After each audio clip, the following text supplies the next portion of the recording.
Hi friends, welcome back to my YouTube channel. ಎಲ್ಲರೂ ಹೇಗಿದ್ದೀರಿ? I hope ನೀವೆಲ್ಲ ಚೆನ್ನಾಗಿದ್ದೀರಾ ಅಂತ ಅಂದ್ಕೊಂಡಿದ್ದೀನಿ. ಹಾಗೆ ನಾನು ಕೂಡ ತುಂಬ ಚೆನ್ನಾಗಿದ್ದೀನಿ. ನೋಡಿ, ಇವತ್ತಿನ ನನ್ನ ವ್ಲಾಗ್ನ ನಾನು 10 o'clock ಆಗಿದೆ, ಸ್ಟಾರ್ಟ್ ಮಾಡ್ತಾಯಿದ್ದೀನಿ. ಮಕ್ಕಳನ್ನೆಲ್ಲ ಸ್ಕೂಲಿಗೆ ಕಳಿಸಿ ಬಂದಾಯಿತು.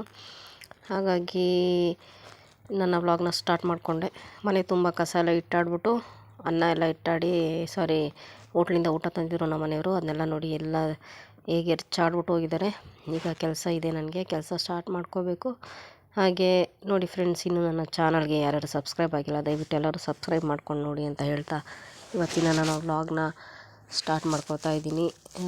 ಬೆಳಗ್ಗೆಯಿಂದ ಸಂಜೆ ತನಕ ಏನೇನೋ ಮಾಡಿದೆ ಮನೆಯಲ್ಲಿ ಅಂತ ಅಂದ್ಬಿಟ್ಟು ನನ್ನ ವ್ಲಾಗ್ ಆಗಿರುತ್ತೆ ಇವತ್ತು. ಹಾಗೆ ಬಟ್ಟೆ ಎಲ್ಲ ನೋಡಿ ಎಲ್ಲ ಹೇಗೆ ಇಟ್ಟಾಡ್ಬಿಟ್ಟು ಹೋಗಿದ್ರು. ಕೊಟ್ಟಿಗೆಗೆ ಬಂದರೆ ಕೊಟ್ಟಿಗೆలో ಕೆಲಸ ಒಂದಷ್ಟು ಕಸ ಬಿದ್ದು ಇಟ್ಟಾಡ್ತೈತೆ, ಅದನ್ನೆಲ್ಲ ಕ್ಲೀನ್ ಮಾಡ್ಕೋಬೇಕು. ಹಾಗೆ ದನ ಕರು ಎಲ್ಲ ಹಾಗೆ ಕಟ್ಟಾಕಿದ್ದೆ, ಪಾತ್ರೆ ಎಲ್ಲ ಹಾಗೆ ಆಚೆ ಹಾಕಿದ್ದೆ. ಹಾಗೆ ಈರುಳ್ಳಿ ಎಲ್ಲ ನೋಡಿ ಸ್ವಲ್ಪ ಮಳೆ ಇತ್ತಲ್ವ, ಚೆನ್ನಾಗಿ ಒಂಥರ ಹಸಿ ಹಸಿಯಾಗಿತ್ತು. ಹಾಗೆ ಬಿಸಿಲಿಗೆಲ್ಲ ಚೆನ್ನಾಗಿ ಬಿಸಿಲು ಬಂದಿದ್ದರಿಂದ ಒಣಗಲಿ ಅಂತ ಅಂದ್ಬಿಟ್ಟು ಎಲ್ಲ ಆಚೆ ಹಾಕಿದ್ದೆ. ಹಾಗೆ ನಮ್ಮ ತೊಟ್ಟಿ ನೀರು ನೋಡಿ ಗಲೀಜಾಗಿದೆ. ನಾನು ಗಿಡಗಳನ್ನ ಇದು ಫುಲ್ಲು ಕಾಕಡ ಗಿಡ ಎಲ್ಲ ಹೊರಟೋಗಿತ್ತು. ಇದು ಯಾವುದೋ ಒಂದು ಗಿಡ ಚಿಗುರುಕೋತಾ ಇದೆ. ಹಾಗಾಗಿ ಒಂದೆರಡು ಹೂವು ಬಿಟ್ಟಿತ್ತು, ಹಾಗಾಗಿ ತೋರಿಸ್ತಾ ಇದ್ದೀನಿ. ಅದು ನೋಡಿ ಇಷ್ಟು ಚೆನ್ನಾಗಿ ಹೂವು ಬಿಟ್ಟಿದೆ. ಹಾಗೆ ನಮ್ಮ ಮನೆ ನೋಡಿ ಫ್ರೆಂಡ್ಸು, ಮನೆ ನೋಡಿ ಯಾವ ಥರ ಇದೆ ಅಂತ ಅಂದ್ಬಿಟ್ಟು, ಪೇಂಟಿಂಗ್ ಎಲ್ಲ ನನ್ನ ಮಕ್ಕಳು ಹೆಂಗೆ ಹಾಳು ಮಾಡಿಕ್ಕವ್ರೆ ಅಂತ ಅಂದ್ಬಿಟ್ಟು ಮನೆಗೆಲ್ಲ ಪೇಂಟ್ ಮಾಡಿಸ್ಕೋಬೇಕು, ಮನೆಯೆಲ್ಲ ಆಲ್ಟ್ರೇಷನ್ ಮಾಡಿಸ್ಕೋಬೇಕು ಫ್ರೆಂಡ್ಸ್. ಇಲ್ಲಾಂದರೂ ಇದು ಒಂದು 30-35 ವರ್ಷದ ಹತ್ತತ್ರ ಮನೆ ಏನೋ ಇದು. ಅಜ್ಜಿ ತಾತ ಎಲ್ಲ ವಾಸ ಮಾಡಿದಂಥ ಮನೆ ಇದು. ಇದು ತೋಟದ ಮನೆ. ನಾವೀಗ ಇದರಲ್ಲಿ ನಾನು ಮದುವೆ ಆಗಿ ಬಂದಾಗಿಂದನೂ ನಾವು ನಮ್ಮ ಫ್ಯಾಮಿಲಿ ಇದರಲ್ಲೇ ವಾಸ ಮಾಡ್ತಾ ಇರೋದು. ಹಾಗಾಗಿ ಈ ಮನೆ ಮೇಲೆ ಏನೋ ಒಂಥರ ಅಟ್ಯಾಚ್ಮೆಂಟ್ ಇದೆ. ಹಾಗೆ ಮನೆ ಕೆಲಸ ಸ್ಟಾರ್ಟ್ ಮಾಡ್ಕೊಳ್ಳೋಕೆ ಮುಂಚೆ ತೋಟಕ್ಕೆ ಹೋಗಿ ಒಂದು ರೌಂಡ್ ಓಡಾಡ್ಕೊಂಡು ಬರೋಣ ಅಂತ ಅಂದ್ಬಿಟ್ಟು ತೋಟಕ್ಕೆ ಹೋದೆ. ಎಲ್ಲ ಫುಲ್ಲು ಓಡಾಡಿಕೊಂಡು ಹಾಗೆ ಬಂದೆ. ಮನೆ ಕೆಲಸ ಎಲ್ಲ ಸ್ಟಾರ್ಟ್ ಮಾಡಿಕೊಂಡೆ. ಬಟ್ಟೆ ಬರಿ ಎಲ್ಲ ಇಟ್ಟಾಡ್ಬಿಟ್ಟು ಹೋಗಿರೋ ನನ್ನ ಮಕ್ಕಳು. ಹಾಗೆ ಹಾಸಿಗೆ ಮೇಲಂತೂ ಸಿಕ್ಕಾಪಟ್ಟೆ ಗಲೀಜು ಮಾಡ್ತಾರೆ. ಹಾಗೆ ಕಸ ಎಲ್ಲ ಗುಡಿಸ್ಕೊಂಡೆ ನೀಟಾಗಿ. ಇವತ್ತು ಗುರುವಾರ ಆಗಿದ್ದರಿಂದ ಪೂಜೆ ಇದೆ. ಪೂಜೆನೂ ಸ್ಟಾರ್ಟ್ ಮಾಡ್ಕೋಬೇಕಾಗಿತ್ತು. ಸ್ವಲ್ಪ ಮನೆಗೆ ಐಟಮ್ ಇರಲಿಲ್ಲ, ಅಂಗಡಿಗೆ ಹೋಗಿ ಐಟಮ್ ಎಲ್ಲ ತರಬೇಕಾಗಿತ್ತು. 2 ವೀಲರ್ ನೋಡಿದ್ರೆ 2 ವೀಲರು ನಮ್ಮ ಮನೆಯವರು ರಿಪೇರಿಗೆ ಬಿಟ್ಟು ಬಂದವ್ರೆ, ಹೋಗಬೇಕು. ಹಾಗಾಗಿ ರಿಂಗ್ ಲೈಟು ಮೀಶೋದಲ್ಲಿ ಆರ್ಡ್ರ್ ಮಾಡಿ ತೊಗೊಂಡಿತ್ತು ಫ್ರೆಂಡ್ಸ್. ಚೆನ್ನಾಗಿದೆ, ತುಂಬ ಚೆನ್ನಾಗಿ ಬಾಳಿಕೆ ಬರುತ್ತೆ. ಹಾಗೆ ಆನ್ಲೈನಲ್ಲಿ ತುಂಬ ಐಟಮ್ಗಳನ್ನ ಬುಕ್ ಮಾಡಿ ತೊಗೊಂಡಿದ್ದೀನಿ ನಾನು. ಚೆನ್ನಾಗಿದೆ ಫ್ರೆಂಡ್ಸ್, ಕ್ವಾಲಿಟಿನೂ ಚೆನ್ನಾಗಿದೆ. ಹಾಗೆ ರೇಟು ಅಷ್ಟೇ, ರೇಟು ತುಂಬ ಕಮ್ಮಿ ಇದೆ, ತೊಗೋಬೋದು. ಸೆಲ್ಫಿ ಸ್ಟಿಕ್ ತೊಗೊಂಡಿದ್ದೀನಿ, ಅದು ಕೂಡ ಮೀಶೋದಲ್ಲೇ ಆರ್ಡ್ರ್ ಮಾಡಿ ತೊಗೊಂಡಿದ್ದು. ಹಾಗೆ ನೀರುವಲೆ ಗುರಿ ಹಾಕ್ಬಿಟ್ಟು ಕೊಟ್ಟಿಗೆ ಎಲ್ಲ ಕ್ಲೀನ್ ಮಾಡ್ಕೊಳ್ಳೋಣ ಅಂತ ಅಂದ್ಬಿಟ್ಟು ಕಸ ಎಲ್ಲ ಗುಡಿಸ್ಬಿಟ್ಟು ಎಲ್ಲ ಕ್ಲೀನ್ ಮಾಡ್ಕೊತಾ ಇದ್ದೀನಿ. ಹಾಗೆ ಸ್ನಾನ ಮಾಡ್ಕೊಳ್ಳೋಕೆ ಮುಂಚೆನೇ ಅಂಗಡಿಗೆ ಹೋಗಿ ಬಂದ್ಬಿಡೋಣ ಅಂತ ಅಂದ್ಬಿಟ್ಟು ನಮ್ಮ ಮನೆಯವರ ಒಬ್ಬರು ಫ್ರೆಂಡ್ ಬಂದರು, ಯಾರೋ ಮಾತಾಡ್ಕೊಂಡು ಕೂತ್ಕೊಂಡ್ರು. ಅವ್ರ ಹತ್ರ 2 ವೀಲರ್ ಇಸ್ಕೊಂಡು ಹೋಗ್ಬಿಟ್ಟು ಪೂಜೆ ಸಾಮಾನು ಏನೇನು ಬೇಕು ಎಲ್ಲ ತೊಗೊಬಂದೆ. ಹಾಗೆ ಹೂವು, ಸ್ವಲ್ಪ ಬಿಸ್ಕೆಟ್ಸು, ಬಟಾಣಿ, ಕಡಲೆಕಾಳು, ಹಾಗೆ ಕೋಲ್ಗೆಟ್ಟು, ಸೋಪು ಇದೆಲ್ಲ ಬೇಕಿತ್ತಲ್ವ. ಹಾಗಾಗಿ ಸಕ್ಕರೆ ಇರಲಿಲ್ಲ ಮನೆಯಲ್ಲಿ, ಇದೆಲ್ಲ ಹೋಗಿ ತೊಗೊಬರೋಣ ಅಂತ ಅಂದ್ಬಿಟ್ಟು ಏನಿಲ್ವೋ ಅದನ್ನು ಮಾತ್ರ ಹೋಗಿ ತೊಗೊಬಂದೆ. ಯಾಕೆಂದರೆ ನಾವು ಸಾವಿರಾರು ರೂಪಾಯಿ ತೊಗೊಂಡೋಗಿ ಐಟಮ್ ತರೋ ಅಷ್ಟು ದೊಡ್ಡ ಇದೆಲ್ಲ ಸಾಹುಕಾರಗಳಲ್ಲ ಫ್ರೆಂಡ್ಸ್ ನಾವು. ಆ ಟೈಮ್ಗೆ ಏನು ಬೇಕೋ ಆ ಹೊತ್ತಿಗೆ ಏನು ಬೇಕೋ ಅದನ್ನು ತಂದು ಮಾಡ್ಕೋತೀವಿ. ಹಾಗಾಗಿ ಅದೊಂದು ಮಾಯ್ಶ್ಚರೈಸರ್ ಕ್ರೀಮ್ ತೊಗೊಂಡೆ. 10 ರೂಪೀಸ್ ಅಂತ ಅಂದರು. ಗುಲಾಬರಿ ಮಾಯ್ಶ್ಚರೈಸರ್ ಕ್ರೀಮ್ ಅಂತೆ, ಚೆನ್ನಾಗಿರುತ್ತೆ ತಗೊಳ್ಳಿ ಅಂತ ಅಂದರು. ಹಾಗೆ ಬಿಸ್ಕೆಟ್ಸ್ ತೊಗೊಂಡೆ, ಸಾಲ್ಟ್ ಬಿಸ್ಕೆಟು, ಮಕ್ಕಳು ತಿಂತಾರೆ ಅಂತ ಅಂದ್ಬಿಟ್ಟು. ಹಾಗೆ ಫ್ರೆಂಡ್ಸ್, ಚಾಕ್ಲೇಟ್ಸು, ಒಂದಷ್ಟು ದಿನಸಿ ಐಟಮ್ ಎಲ್ಲ ತೊಗೊಂಡೆ. ಎಣ್ಣೆ ಐಟಮು ಎಲ್ಲ ಜಾಸ್ತಿ ಆಗೋಗಿದೆ ಫ್ರೆಂಡ್ಸ್. ದಿನಸಿ ಐಟಮ್ ಅಂತೂ ಮಾತಾಡ್ಸೋಕ್ಕೆ ಆಗೋಲ್ಲ. 1,000 ರೂಪಾಯಿ ತೊಗೊಂಡೋದ್ರೂ ಮನೆಗೆ ಒಂದು 10 ಐಟಮ್ ತರೋಕ್ಕಾಗಲ್ಲ. ತುಂಬಾ ಬೇಜಾರಾಯಿತು, ಎಲ್ಲ ರೇಟು ಇಷ್ಟೊಂದು ಮಾಡವ್ರೆ, ಹೇಗೆ ತೊಗೊಳೋದು ಅಂತ ಅಂದ್ಬಿಟ್ಟು. ಹಾಗೆ ಬಂದೆ, ನೀರು ಕಾಯ್ದಿತ್ತು, ಸ್ನಾನ ಮಾಡಿಕೊಂಡು ಪೂಜೆಗೆಲ್ಲ ರೆಡಿ ಮಾಡಿ ಇಟ್ಕೊಳ್ಳೋಣ ಅಂತ ಅಂದ್ಬಿಟ್ಟು. ಹಾಗೆ ನಾನು ತೊಗೊಂಡಿದ್ನಲ್ಲ ಅದು face wash, Gulabari face cream, ಅದನ್ನ ಫೇಸ್ಗೆ ಅಪ್ಲೈ ಮಾಡೋಣ, ಹೇಗಿರುತ್ತೆ, ಚೆನ್ನಾಗಿರುತ್ತೋ ಇಲ್ವೋ ಅಂತ ಅಂದ್ಬಿಟ್ಟು ನೋಡೋಣ ಅಂತ ಅಂದ್ಬಿಟ್ಟು ಅದನ್ನ ಹಚ್ಕೊಂಡೆ. ಬಿಚ್ಚಕ್ಕೆ ಹೋದೆ, ಬಿಚ್ಚಿ ಸಾಕಾಯಿತು, ಬರಲೇ ಇಲ್ಲ. ಹಂಗೋ ಹಿಂಗೋ ಕೊನೆಗೆ ಬಂತು, ನೀನು ಬಿಸಾಕಬೇಕು ಅನ್ನೋ ಟೈಮಲ್ಲಿ ಬಂತು. ಹಾಗೆ ಹಚ್ಕೊಂಡೆ. ಹಾಗೆ ಪೂಜೆಗೆಲ್ಲ ರೆಡಿ ಮಾಡಿ ಇಟ್ಕೊಳ್ಳೋಣ ಅಂತ ಅಂದ್ಬಿಟ್ಟು ಫ್ರೆಂಡ್ಸು ಸ್ವಲ್ಪ ಗಂಜಲ ಬೇಕಿತ್ತು. ಸ್ವಲ್ಪ ಸೂತ್ಕ ಇದ್ದಿದ್ದರಿಂದ ಗಂಜಲಕ್ಕೋಸ್ಕರ ನಮ್ಮ ಹಸುಗೆ ಮಸ್ಕ ಹೊಡೆದು ಸಾಕಾಗೋಯ್ತು. ಏನೇ ಮಾಡಿದ್ರೂ ಹಸು ಗಂಜಲ ಮಾತ್ರ ಹಾಕಲಿಲ್ಲ. ಕಾದು ಸಾಕಾಗಿ ಆಮೇಲೆ ಕೆಲಸ ಎಲ್ಲ ಮಾಡಿಬಿಟ್ಟು ಹೋಗೋಣ ಇನ್ನೊಂದು ಸಲ ಅಂತ ಅಂದ್ಬಿಟ್ಟು ಹೋದೆ. ಹಾಗೆ ನಾನು ಡೈಲಿ ನೋಡಿ, ನಾನು ಇದೇ ಥರ ಸಿಂಪಲಾಗಿ ನಾನು ಮೇಕಪ್ ಮಾಡ್ಕೊಳ್ಳೋದು ಫ್ರೆಂಡ್ಸ್. ಡೈಲಿ ಅಂತ ಅಲ್ಲ, ಆದರೆ ಮಾಯ್ಶ್ಚರೈಸರ್ ಕ್ರೀಮೆಲ್ಲ ನಾನು ಡೈಲಿ ಯೂಸ್ ಮಾಡಲ್ಲ. ಸ್ನಾನ ಮಾಡಿದಾಗ ಕಂಪಲ್ಸರಿ ಮಾಯ್ಶ್ಚರೈಸರ್ ಬಾಡಿಗೆ, ಕೈಗೆ ಕಾಲಿಗೆಲ್ಲ ಯೂಸ್ ಮಾಡ್ತೀನಿ, ಫೇಸ್ಗೆಲ್ಲ ಅಪ್ಲೈ ಮಾಡ್ತೀನಿ. ಹಾಗೆ ಮನೆ ಒರೆಸ್ಕೊಳ್ಳೋಕ್ಕೆ ಅಂತ ಅಂದ್ಬಿಟ್ಟು ಉಪ್ಪು ಸ್ವಲ್ಪ, 1 ಸ್ಪೂನ್ ಉಪ್ಪು, 1 ಸಣ್ಣ ಸ್ಪೂನ್ ಅರಿಶಿನ ಹಾಕೋತೀನಿ.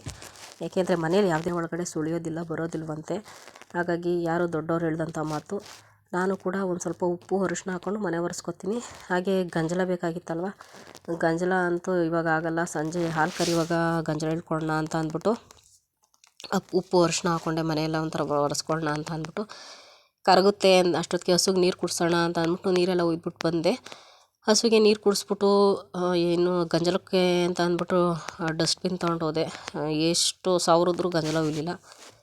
ಹಾಗಾಗಿ ತುಂಬ ಬೇಜಾರಾಗೋಯ್ತು. ಎಷ್ಟು ಹಾಕಿದ್ರು ಗಂಜಲ ಹಾಕಲಿಲ್ಲ. ಅದು ಅಲ್ಲೇ ಕಟ್ಟಾಕ್ಬಿಟ್ಟು ಹಾಗೆ ಮನೆಗೆ ಬಂದೆ. ಕೆಲಸ ಎಲ್ಲ ಸ್ಟಾರ್ಟ್ ಮಾಡ್ಕೊಂಡು ಕೆಲಸ ಎಲ್ಲ ಮುಗಿಸ್ಕೊಂಡು ಇನ್ನೊಂದು ಸಲ ಹೋಗೋಣ ಅಂತ ಅಂದ್ಬಿಟ್ಟು, ಮನೆಯೆಲ್ಲ ಒರೆಸ್ಕೊಂಡು ಹೋಗೋಣ ಅಂತ ಅಂದ್ಬಿಟ್ಟು ಹಾಗಾಗಿ ಮನೆಯೆಲ್ಲ ಒರೆಸ್ಕೊಂಡೆ. ಹಾಗೇ ಕಡಲೆಕಾಳು ಮತ್ತು ಬಟಾಣಿನ ನೆನೆಯೋಣ, ಸಂಜೆ ಸಾಂಬಾರಿಗಾಗುತ್ತೆ ಅಂತ ಅಂದ್ಬಿಟ್ಟು ಕಡಲೆಕಾಳು ಅರ್ಧ ಕೆ ಜಿ ಬಟಾಣಿ, ಅರ್ಧ ಕೆ ಜಿ ಕಡಲೆಕಾಳು ಇದೆಲ್ಲ ನೆನೆಯಾಕ್ತಾಯಿದ್ದೀನಿ. ಹಾಗೆ ನೀರು ಹಾಕ್ಬಿಟ್ಟು ಸಂಜೆ ಅಷ್ಟೊತ್ತಿಗೆ ನೆನೆಯುತ್ತೆ ಅಂತ ಅಂದ್ಬಿಟ್ಟು ಇದೆಲ್ಲ ಹಾಕಿ ಏನು ನಾನು ಸಾಂಬಾರು ಮಾಡಲ್ಲ ಫ್ರೆಂಡ್ಸ್. ಸ್ವಲ್ಪ ಇವತ್ತು ಮಾಡ್ಕೊಂಡು ಸ್ವಲ್ಪ ಮೊಳಕೆ ಕಟ್ಟೋಕ್ಕೆ ಅಂತ ಹಾಕೋತೀನಿ. ಹಾಗೆಯೇ ಮಾಯ್ಶ್ಚರೈಸಿಂಗ್ ಕ್ರೀಮ್ ಹಚ್ಕೊಂಡಲ್ಲ, ಫೇಸ್ ಸ್ವಲ್ಪ ಗ್ಲೋ ಬಂತು, ಚೆನ್ನಾಗಿ ಕಾಣಿಸ್ತಾಯಿತ್ತು ಅಂತ ಅಂದ್ಬಿಟ್ಟು ಹಾಗೆ ಮುಖ ನೋಡ್ಕೋತಾ ಇದ್ದೆ. ಚೆನ್ನಾಗಿ ಬಂದಿತ್ತು. ಹಾಗೆ ಇನ್ನೊಂದೆರಡು ತೊಗೋಬೇಕು ಹೋಗಿ. 10 ರೂಪಾಯಿ ಪರವಾಗಿಲ್ಲ, ತೊಗೋಬೋದು. ಈಗಿನ ಕಾಲದಲ್ಲಿ ಲೋ ಬಜೆಟಲ್ಲಿ ಏನೂ ಸಿಗೋಲ್ಲ ಫ್ರೆಂಡ್ಸು. ಒಂದು ಮಾರು ಹೂವಕ್ಕೆ 120 ರೂಪಾಯಿ ಹೇಳಿದ್ರು. ಅದರಲ್ಲಿ ಅರ್ಧ ಮಾರು ಹೂವು ತೊಗೊಂಡೆ. ಅರ್ಧ ಮಾರು ಹೂದಲ್ಲಿ ಪೂಜೆ ಮಾಡ್ತಾಯಿದ್ದೀನಿ. ಹಾಗಾಗಿ ನೋಡಿ, ನಮ್ಮ ಮನೆ ದೇವ್ರ ಫೋಟೋ ಎಲ್ಲ ತುಂಬ ಹಳೇದಾಗೋಗಿದೆ. ಹಾಗಾಗಿ ಒಂದು ರೂಪ ತೊಗೊಳ್ಳೋಣ ಅಂತ ಇದ್ದೀನಿ. ಈಗ ದೇವ್ರ ಫೋಟೋಕ್ಕೆಲ್ಲ ಚಿಕ್ಕದಾಗಿ ವಾರ್ಡ್ರೋಬ್ ಎಲ್ಲ ಬರುತ್ತಲ್ಲ ಫ್ರೆಂಡ್ಸ್, ಆ ಥರ ತೊಗೊಳ್ಳೋಣ ಅಂತ ಇದ್ದೀನಿ. ಯಾವಾಗ ಗಳಿಗೆ ಕೂಡಿ ಬರುತ್ತೋ ಗೊತ್ತಿಲ್ಲ. ದೇವರು ಯಾವಾಗ ನಮ್ಮ ಮೇಲೆ ಕರುಣೆ ತೋರಿಸ್ತಾರೋ ಗೊತ್ತಿಲ್ಲ. ನಾನು ಎಲ್ಲ ಪ್ರಯತ್ನ ಮಾಡ್ತೀನಿ, ಕಷ್ಟಪಟ್ಟು ಮಾಡ್ತಾಯಿದ್ದೀನಿ. ಹಾಗೆ ಮತ್ತೆ ಬಂದೆ ಫ್ರೆಂಡ್ಸ್, ಗಂಜಲ ಹಾಕುತ್ತೇನೋ ಅಂತ ಅಂದ್ಬಿಟ್ಟು. ಸಂಜೆ 6 ಗಂಟೆ ಆಗಿತ್ತು. ಹಾಗೆ ಹಾಲು ಕರೆದ್ಬಿಟ್ಟು ಗಂಜಲ ಇಟ್ಕೊಳ್ಳೋಣ ಅಂತ ಅಂದ್ಬಿಟ್ಟು ಅದು ಹಸು ಹಾಕಲೇ ಇಲ್ಲ, ನಮ್ಮ ಕರುನೇ ಹಾಕ್ತು. ಹಾಗೆ ಕರು ಹಾಕಿದ ಗಂಜಲನೇ ಒಂದು ಸ್ವಲ್ಪ ಜಗ್ಗಲ್ಲಿ ಇಟ್ಕೊಂಡು ಬಂದು ಮನೆಗೆಲ್ಲ ಎರಚಿಬಿಟ್ಟು ಪೂಜೆ ಎಲ್ಲ ಮುಗೀತು ಫ್ರೆಂಡ್ಸ್. ಇನ್ನೇನು ಅಡುಗೆ ಮಾಡಬೇಕು. ಅಡುಗೆ ಮಾಡೋಣ ಅಂತ ಹೋದೆ ಒಳಗಡೆ. ಕಡಲೆಕಾಳು ಮತ್ತು ಬಟಾಣಿ ಏನು ನೆನೆಯೋಕಿದ್ದು ಅದೆಲ್ಲ ತುಂಬ ಚೆನ್ನಾಗಿ ನೆನ್ಕೊಂಡಿತ್ತು. ಈಗ ಅಡುಗೆ ಸ್ಟಾರ್ಟ್ ಮಾಡ್ಕೋಬೇಕು. ನಮ್ಮ ಮನೆಯವರು ಬೇರೆ ಇಲ್ಲ, ಎಲ್ಲೋ ಹೋದ್ರು, ಇನ್ನೂ ಬರಲಿಲ್ಲ. ಸೋಮವಾರ ಸಂತೆಯಲ್ಲಿ ಹಿತ್ತಲವರೆಕಾಯಿ ತಂದಿದ್ರು, ಬೀನ್ಸ್ ತಂದಿದ್ರು, ಆಲೂಗಡ್ಡೆ ತಂದಿದ್ರು. ಹಾಗೆ ಇದನ್ನೆಲ್ಲ ಕುಯ್ಕೊಂಡು ರೆಡಿ ಮಾಡಿ ಇಟ್ಕೊಂಡೆ. ಹಾಗೆ ಮಸಾಲೆಗೆ ಏನೇನು ಬೇಕೋ ಎಲ್ಲ ಕೂತ್ಕೊಂಡು ಅಲ್ಲೇ ರೆಡಿ ಮಾಡಿ ಇಟ್ಕೊಂಡೆ. ನನ್ನ ಮಕ್ಳಿಗೆ ಮಾತ್ರ ನಾನು ಕೂತ್ಕೊಂಡ್ರೆ ಅವರು ಹೋಮ್ವರ್ಕ್ ಬರೆಯೋದು ಪಕ್ಕದಲ್ಲಿ, ಇಲ್ಲ ಅವರು ಏನೂ ಇಲ್ಲ, ಟಿ ವಿ ನೋಡಿಕೊಂಡು ಅಲ್ಲಿ ಇಲ್ಲಿ ಆಟ ಆಡ್ಕೊಂಡು ಇಬ್ಬರು ಕಿತ್ತಾಡ್ಕೊಂಡು ಕೂತ್ಕೋತಾರೆ. ಹಾಗೆ ಒಂದು ಬಟ್ಲು ಕಡಲೆಕಾಳು ಬಟಾಣಿ ಎತ್ತಿಟ್ಕೊಂಡು ಇನ್ನು ಮಿಕ್ಕಿದಂಥ ಬಟಾಣಿ ಕಾಳು ಕಡಲೆಕಾಳು ಏನಿದೆಯೋ ಅದನ್ನ ಒಂದು ಡಬ್ಬದಲ್ಲಿ ಸ್ಟೋರೇಜ್ ಮಾಡಿ ಇಟ್ಕೊಂಡ್ರೆ, ಯಾಕೆಂದರೆ ಮೊಳಕೆ ಬರಲಿ ಅಂತ ಅಂದ್ಬಿಟ್ಟು ಸ್ಟೋರೇಜ್ ಮಾಡಿ ಇಟ್ಕೊಂಡೆ. ಹಾಗೆ ಮಸಾಲೆಗೆಲ್ಲ ರೆಡಿ ಮಾಡ್ಕೋತಾ ಇದ್ದೀನಿ. ಶುಂಠಿ, ಬೆಳ್ಳುಳ್ಳಿ, ಟೊಮೊಟೊ, ಕೊತ್ತಂಬರಿ ಸೊಪ್ಪು, ಹಾಗೆ ಚಕ್ಕೆ, ಲವಂಗ, ಇದು ಟೊಮೊಟೊ, ಕಾಯಿ ತುರಿ, ಇದೆಲ್ಲ ಏನೇನು ಬೇಕು, ಎಷ್ಟೆಷ್ಟು ಬೇಕೋ ಅಷ್ಟೆಲ್ಲ ಹಾಕ್ಕೊಂಡು, ಹಾಗೆ ಅದಕ್ಕೆ ಸ್ವಲ್ಪ ಗರಂ ಮಸಾಲ, ಹಾಗೆ ಸ್ವಲ್ಪ ಮನೆ ಮಸಾಲ, ಒಂದು 3 ಸ್ಪೂನಷ್ಟು ಮನೆ ಮಸಾಲ ಎಲ್ಲ ಹಾಕ್ಕೊಂಡು, ಸ್ವಲ್ಪ ಅರಿಶಿನ ಹಾಕ್ಕೊಂಡು ಎಲ್ಲ ಆ್ಯಡ್ ಮಾಡಿಕೊಂಡು ಈಗ ಚೆನ್ನಾಗಿ ಗ್ರೈಂಡ್ ಮಾಡಿಕೊಂಡು ಅಡುಗೆನ ರೆಡಿ ಮಾಡಿದ್ರೆ, ಆಲ್ರೆಡಿ ಅನ್ನ ಎಲ್ಲ ರೆಡಿ ಮಾಡಿ ಇಟ್ಕೊಂಡಿದ್ದೀನಿ ಪಕ್ಕದಲ್ಲಿ. ಈಗ ಸ್ವಲ್ಪ ಸಾಂಬಾರಿಗೆ ರೆಡಿ ಮಾಡಿ ಇಟ್ಕೊಬಿಟ್ಟು ಹಾಗೆ ಮುದ್ದೆ ರೆಡಿ ಮಾಡಿ ಇಟ್ಕೊಂಡ್ರೆ ಆಯಿತು. ಯಾಕಕ್ಕ ಇಲ್ಲ. ಹಾಗೆ ಫ್ರೆಂಡ್ಸ್, ಈಗ ಅಡುಗೆ ಮಾಡಿ ಇಟ್ಕೊಂಡ್ರೆ ಮುಗೀತು ಕೆಲಸ. ನಾವು ಊಟ ಮಾಡಿ ಟಿ ವಿ ನೋಡಿಕೊಂಡು ಬಿಗ್ ಬಾಸ್ ನೋಡಬೇಕು. ಹಾಗಾಗಿ ಮಕ್ಕಳಿಗೆ ಹೋಮ್ವರ್ಕು ಕೂಡ ಬರೆಸ್ಬೇಕು. ಬಿಗ್ ಬಾಸ್ ಸ್ಟಾರ್ಟ್ ಆಗೋದ್ರಲ್ಲಿ ಹೋಮ್ವರ್ಕ್ ಎಲ್ಲ ಬರೆಸೋಣ ಅಂತ ಅಂದ್ಬಿಟ್ಟು ಅಷ್ಟೊತ್ತಿಗೆ ನಮ್ಮ ಮನೆಯವರು ಬಂದರು. ಹಾಗೆ ಕಡಲೆಕಾಳು ಸಾಂಬಾರು, ಮುದ್ದೆ, ಅನ್ನ ಎಲ್ಲ ರೆಡಿ ಮಾಡಿಟ್ಟಿದ್ದೆ. ಮಕ್ಳಿಗೆ ಊಟ ಕೊಟ್ಬಿಟ್ಟು ನಾನು ಜೊತೆಲೆ ಕೂತ್ಕೊಂಡು ಊಟ ಮಾಡ್ಬಿಡೋಣ ಅಂತ ಅಂದ್ಬಿಟ್ಟು. ನನ್ನ ಚಾನಲ್ನ ಇನ್ನೂ ಯಾರ್ಯಾರು ಸಬ್ಸ್ಕ್ರೈಬ್ ಮಾಡದೆ ನೋಡ್ತಾ ಇದ್ದಾರೆ, ದಯವಿಟ್ಟು ಎಲ್ಲರೂ